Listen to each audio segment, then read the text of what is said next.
നമസ്കാരം. കുറച്ചു നാൾ മുമ്പ്, ഏതാണ്ട് ഒരാഴ്ച മുമ്പ് വരെ വളരെ പതിയെ ഇസ്രായേലിലേക്കൊക്കെ ആക്രമണം നടത്തിക്കൊണ്ടിരുന്ന ഒരു രാജ്യമാണ് ഇറാൻ. താരതമ്യേന ചെറിയ ഡ്രോണുകൾ, അതായത് ഒരു 5 ലക്ഷം, 10 ലക്ഷം, പരമാവധി പോയാൽ 20 ലക്ഷം ഒക്കെ ചെലവ് വരുന്ന ചെറിയ ഡ്രോണുകളും കുഞ്ഞു കുഞ്ഞു മിസൈലുകളും ഒക്കെ ഇസ്രായേലിലേക്ക് കൊടുത്തു വിട്ടുകൊണ്ട് ഇസ്രായേലിനെ പ്രതിരോധിച്ചു നിന്നിരുന്നു.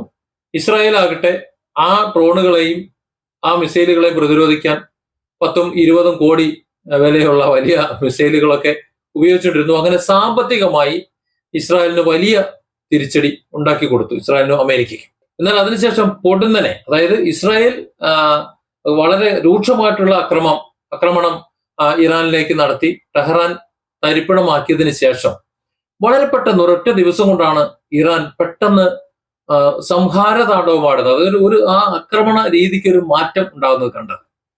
വളരെ പെട്ടെന്നാണ് സമീപത്തുള്ള രാജ്യങ്ങളിലേക്കും, അതായത് അമേരിക്കൻ ബേസുകളിലേക്കാണ്, അവിടെയുള്ള അമേരിക്കൻ ബേസുകളിലേക്കും അമേരിക്കയുമായി ബന്ധമുള്ള മറ്റ് കെട്ടിടങ്ങളിലേക്കുമൊക്കെ അവർ നിർദാക്ഷിണ്യം മിസൈലുകളും ഡ്രോണുകളും വിടാൻ തുടങ്ങിയത്. അവർക്ക് മറ്റൊരു മാർഗ്ഗമില്ല. കാരണം അവർക്ക് ഇറാനെ സംബന്ധിച്ചിടത്തോളം പ്രതിരോധ സംവിധാനങ്ങളോ മറ്റു കാര്യങ്ങളൊന്നുമില്ല. പക്ഷെ ഈ ഒരു സമയത്തും ചില ടെക്നോളജികൾ, അതായത് ഉത്തര കൊറിയയുടെ കയ്യിൽ മാത്രം ഉണ്ട് എന്ന് വിശ്വസിക്കപ്പെടുന്ന ചില ടെക്നോളജികൾ, അല്ലെങ്കിൽ ചില സാങ്കേതിക വിദ്യ ഉപയോഗിച്ചിട്ടുള്ള ചില മിസൈലുകളും ക്ലസ്റ്റർ ബോംബുകളും ഒക്കെ ഇസ്രായേലിന്റെ പല ഭാഗത്തും പൊട്ടിയ വിവരമാണ് പുറത്തു വരുന്നത്. അതായത് കിം ജോങ് ഉൻ ഈ യുദ്ധത്തിന്റെ ഏതാണ്ട് പകുതിയോടടുക്കുന്ന സമയത്താണ്, ഇതുവരെയുള്ള സമയത്തിന്റെ പകുതിയോടടുക്കുന്ന സമയത്താണ് ഇറാനെ ഒരുപക്ഷെ ഈ രീതിയിൽ വളഞ്ഞുകുത്തി അടിക്കാൻ ശ്രമിക്കുകയാണെന്നുണ്ടെങ്കിൽ ഞങ്ങൾക്ക് ഇടപെടേണ്ടി വരും, ഞങ്ങൾ സഹായിക്കും എന്ന ഒരു വർത്തമാനം കൊണ്ട് ഇറങ്ങി വന്നത്. എന്നാൽ 1980-കൾക്ക് ശേഷം, 80-കൾ പകുതിയായ ഏകദേശം ആ സമയം മുതൽ തന്നെ ഉത്തര കൊറിയയും ഇറാനും തമ്മിൽ നല്ല ബന്ധമുണ്ട് എന്നത് നമുക്ക് എല്ലാവർക്കും അറിയാം. പക്ഷേ എന്തെങ്കിലും തരത്തിലുള്ള സാങ്കേതിക വിദ്യകൾ പകർന്നു നൽകിയിട്ടുണ്ടോ, മറ്റേതെങ്കിലും തരത്തിലുള്ള നിർമ്മാണ വസ്തുക്കൾ, യുദ്ധ നിർമ്മാണ വസ്തുക്കളുടെ എന്തെങ്കിലും സാങ്കേതിക വിദ്യകൾ കൊടുത്തിട്ടുണ്ടോ, അല്ലെങ്കിൽ യുദ്ധ സാമഗ്രികൾ കൊടുത്തിട്ടുണ്ടോ എന്നതിനെ കുറിച്ചൊന്നും വ്യക്തതയില്ല. അതൊക്കെ അതീവ രഹസ്യമായി എന്തൊക്കെ നടന്നു എന്ന് വേണം ഇപ്പോഴത്തെ ഈ ഇറാന്റെ ആക്രമണ രീതി നോക്കുകയാണെങ്കിൽ, പ്രത്യാക്രമണ രീതി നോക്കുമ്പോൾ ചിന്തിക്കേണ്ടി വരുന്നത്. വലിയ വലിയ തിരിച്ചടികളാണ് അമേരിക്കയ്ക്കും ഇസ്രായേലിനും കിട്ടിക്കൊണ്ടിരിക്കുന്നത്. ഇറാന്റെ തകർച്ച മറച്ചുവെച്ചുകൊണ്ടല്ല പറയുന്നത്. ഇറാന് യാതൊരു വിധത്തിലുള്ള പ്രതിരോധ സംവിധാനങ്ങളും ഇല്ലാത്തത് കൊണ്ട് അമേരിക്കയും ഇസ്രായേലും ചേർന്ന് ഇറാനെ തരിപ്പണമാക്കിക്കൊണ്ടിരിക്കുകയാണ്. ഒരു സംശയം വേണ്ട കാര്യത്തിൽ. അതുകൊണ്ട് ആ വിഷയം സംസാരിക്കേണ്ട ആവശ്യമേ ഇല്ല. ഓരോ സെക്കൻഡിലും അല്ലെങ്കിൽ ഓരോ മിനിറ്റിലും എന്തെങ്കിലുമൊക്കെ വീണ് തകർന്നുകൊണ്ടിരിക്കുന്നുണ്ട് ഇറാൻ. പക്ഷെ അതിന്റെ ഭൂപ്രദേശം അത്രത്തോളം വലുതായതുകൊണ്ട് അവരെ അത് ബാധിക്കുന്നില്ല എന്ന് മാത്രമേ ഉള്ളൂ. എന്നാൽ അമേരിക്കയുടെയും ഇസ്രായേലിന്റെയും അവസ്ഥ നേരെ തിരിച്ചാ.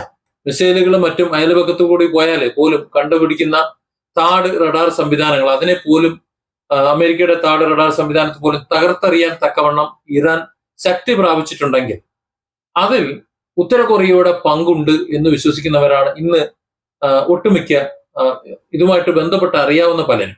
വാർത്തകൾ ആ വിധത്തിൽ തന്നെയാണ് പുറത്തു വരുന്നത്. ഉത്തര കൊറിയയുടെ പങ്കുണ്ട് എന്നത് സ്ഥാപിക്കുന്നതിനുള്ള ചില ചിത്രങ്ങളും വീഡിയോകളും പുറത്തു വന്നിട്ടുണ്ട്. പക്ഷെ ആ ചിത്രങ്ങളും വീഡിയോകളും നമ്മൾ പബ്ലിഷ് ചെയ്യാൻ നോക്കുമ്പോൾ ഗൂഗിൾ അത് വിലക്കുന്നുണ്ട്. അതുകൊണ്ട് യൂട്യൂബർമാരോ അല്ലെങ്കിൽ മറ്റ് ചാനലുകളോ ഒന്നും അത് പ്രസിദ്ധീകരിക്കുന്നില്ല. അത് സ്വന്തം വെബ്സൈറ്റുകളിലും മറ്റും അവർ പ്രസിദ്ധീകരിക്കുന്നു എന്നല്ലാതെ നമുക്കൊന്നും അത് പ്രസിദ്ധീകരിക്കാൻ തൽക്കാലം നിവൃത്തിയില്ല. ഇസ്രായേലിൽ തകർന്ന് തരിപ്പണമായ പ്രദേശങ്ങളുടെ ദൃശ്യമാണ്. ഇസ്രായേലിന്റെ അഭിമാനമായി നിലകൊണ്ട പല പ്രദേശങ്ങളും ഇന്ന് തകർന്ന് തരിപ്പണമായി ഇസ്രായേൽ തകർത്ത ഗാസയ്ക്കൊപ്പം നിൽക്കുന്നു.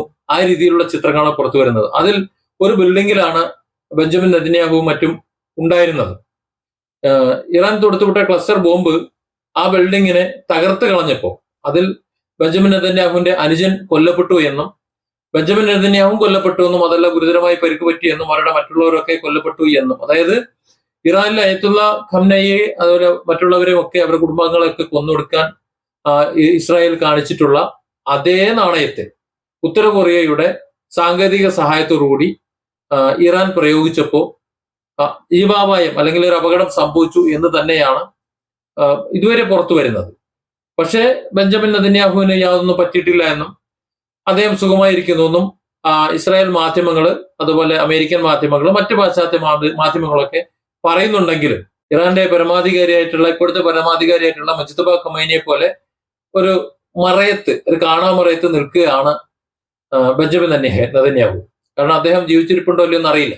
മുജ്തബ ഖമൈനി ഒരു പക്ഷേ ഇസ്രായേൽ ഇറാനിൽ നടത്തിയിട്ടുള്ള അന്നത്തെ ആ വലിയ പരാക്രമണത്തിൽ ഒരുപക്ഷെ പരിക്ക് പറ്റിയിട്ടുണ്ടാകും, ചിലപ്പോൾ നല്ല പരിക്ക് പറ്റിയിട്ടുണ്ടാകാം, അദ്ദേഹം ചികിത്സയിലായിരിക്കാം, അങ്ങനെ നമുക്ക് കരുതാം. പക്ഷെ അതുപോലെ തന്നെ ഇപ്പുറത്ത് ബെഞ്ചമിൻ നെതന്യാഹും അതേ അവസ്ഥയിലാണ്, അല്ലെങ്കിൽ അദ്ദേഹം മരണപ്പെട്ടു. ഇസ്രായേൽ ലോകം പതറിപ്പോകാതിരിക്കാൻ വേണ്ടി, അല്ലെങ്കിൽ അവരുടെ പ്രതിരോധ സംവിധാനമോ ജനങ്ങളോ ഒന്നും പതറിപ്പോകാതിരിക്കാൻ വേണ്ടിയിട്ട് മറച്ചു വയ്ക്കുന്നതാണ് എന്ന് പോലും സംശയിക്കപ്പെടുന്നുണ്ട്. അതേസമയം തന്നെ അതൊരു വെറും ഒരു പ്രചരണം മാത്രമാണ്, ഇറാന്റെ പ്രചരണം മാത്രമാണ്, ബെഞ്ചമിൻ നെതന്യാഹുവിന് യാതൊന്നും പറ്റിയിട്ടില്ല എന്ന് പോലും എന്നും പറയുന്നുണ്ട്. ഇത് ഏതാണ് വസ്തുത എന്നറിയില്ല. ഏതായാലും ഇസ്രായേലിനെ തകർത്ത് തരിപ്പണമാകുന്ന വിധത്തിലുള്ള ചില ആയുധങ്ങൾ അവിടെ പ്രയോഗിക്കപ്പെട്ടിട്ടുണ്ട്. അത് ഇറാന്റെ സാങ്കേതിക വിദ്യ അല്ല. ഒന്നുകിൽ ഉത്തര കൊറിയയുടെ സാങ്കേതിക വിദ്യ ഇറാന് പകർന്നു കൊടുത്തു, ഇറാൻ അതിനനുസരിച്ച് ആയുധങ്ങൾ നിർമ്മിച്ചു കൂട്ടിയിരുന്നു.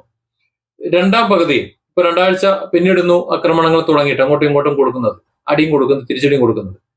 ഈ 2 ആഴ്ച പിന്നിടുമ്പോ ഇപ്പോ ഈ ഇസ്രായേൽ വീഴുന്ന ആയുധങ്ങളൊക്കെ ഓരോ ദിവസം കഴിയുന്നതോറും മൂർച്ച കൂടി വരുന്നത് എന്ന് പറയുമ്പോൾ ഒന്നുകൂടി ടെക്നോളജി കൂടിയതാണ്. അത് എന്താണ് എന്ന് ഇസ്രായേലിന് അറിയാൻ പോലും കഴിയുന്നില്ല.